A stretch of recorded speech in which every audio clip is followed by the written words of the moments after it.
The 2021 introduced budget has no tax increase. The proposed budget is $86,515,442.59. Rate decreased from $4.91 to $4.909 per $100 of assessed value. I've also included 3 snapshots of the municipal taxes going back to 2019, which for the average assessed household was $5,300, back in 2019, and it's down to $5,289.94. Next slide, please. In light of 2020 and all of the challenges we faced, I thought it was important to go over some of the key accomplishments that took place in 2020. The Moody's rating remained A1 for bonds and MIG1 for bond anticipation notes with a positive outlook. We were able to add $8 million to the fund balance. The tax collection rate increased to a record 97.54%. We were able to sell 16 properties for $1.2 million. We had 0 audit findings. And we invested approximately $4 million in infrastructure-based improvement, capital improvement initiatives. Next slide. When you look at the future and some of the city's key priorities, first and foremost, I would tell you we are looking forward to continuing economic development. There's a need to fund programs to play a lead role in community health and wellness. We are looking at various ways to reduce overtime costs. We want to continue to sell city-owned properties. We are looking at ways to arrive at a point where we have property tax stabilization, as well as continued investing in the city's infrastructure. We are looking at various ways of reversing the decline in ratables.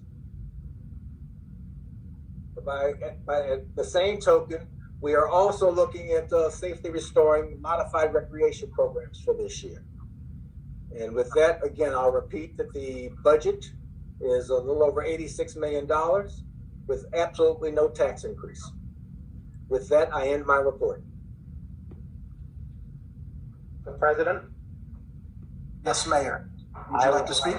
Yes, I would like to speak on this budget, which we are introducing this evening for the purpose of having the council approve this budget so that it becomes yours, and then you could take the appropriate actions once you approve this budget this evening. Floor is yours. As all of you know, it's been a very challenging year, and the administration, with your support, has done a great deal to make sure that we keep the city afloat, moving forward, and providing services to our residents. And so I charge the administration with making sure that they look deep, look hard, and do the absolute best possible to create a budget that would allow us to provide a high level of services to the residents of Plainfield, while at the same time keeping in mind the need for austerity measures and the need to keep the interests of our residents first and foremost, given the hardships that so many people are facing. And with all of that in mind, we knew that it was important to restore recreational programs, and so this budget does precisely that. I think it is extremely important for me to draw attention to one of the slides that was presented by Director West, the one that says no tax increase. For the second year in a row, not only is there no tax increase, but if you look carefully or closely at those numbers, you would see that we have reduced taxes in each of the last 2 years. The taxes in 2019 for the average homeowner was $5,300. we reduce it in 2020 to $5,294. And this year, based on this introduced budget that you will be approving this evening, we have again reduced taxes down to $5,290 for the average homeowner.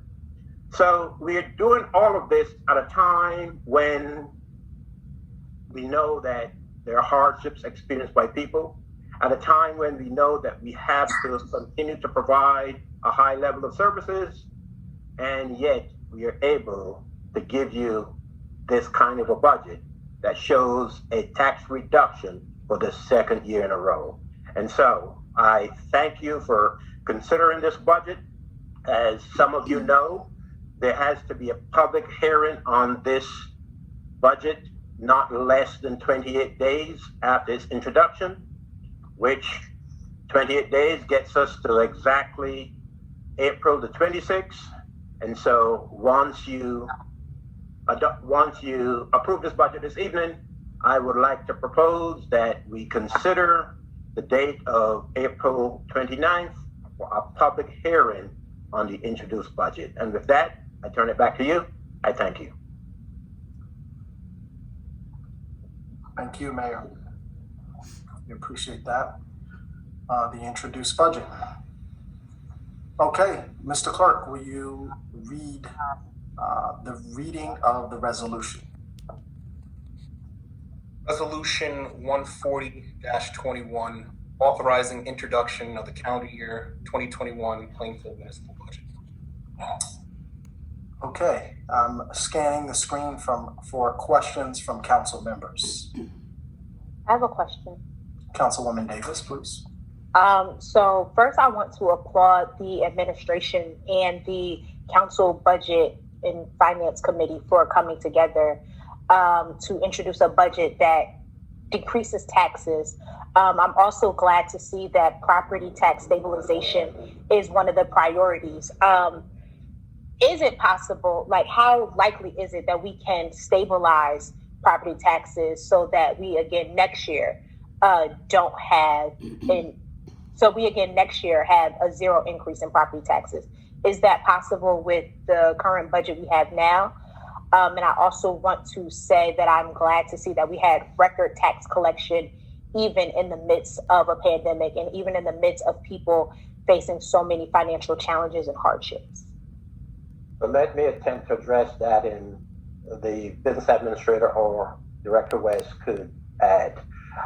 But yes, the goal, as was stated in the presentation, is to keep taxes stable, and we will work again in this coming year to generate the kinds of revenues that will help us to do precisely that, which is why it is so critically important for us to get the support of all members on the council as far as our economic development initiatives are concerned, because the only way to keep taxes stable is by generating revenues.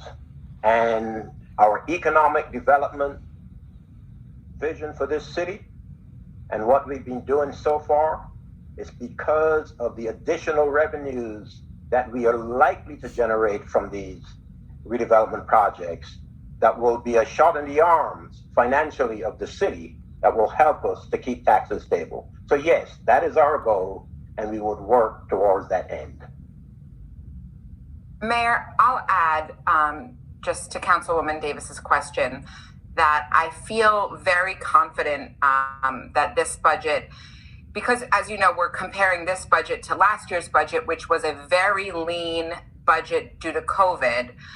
So this budget is even less than that one. You know, it's a tax decrease from that, even with the restoration of the recreation programs, the pools, the parks, all the things that are going to be opening that residents are going to get to enjoy in the upcoming months. So considering that we went from one of our tightest ever budgets in a COVID year when many programs were slashed to this new budget, which is even, you know, even a tax decrease from that, with the restoration of the programs, I feel very confident moving forward that our revenues will be increasing some, slowly but surely.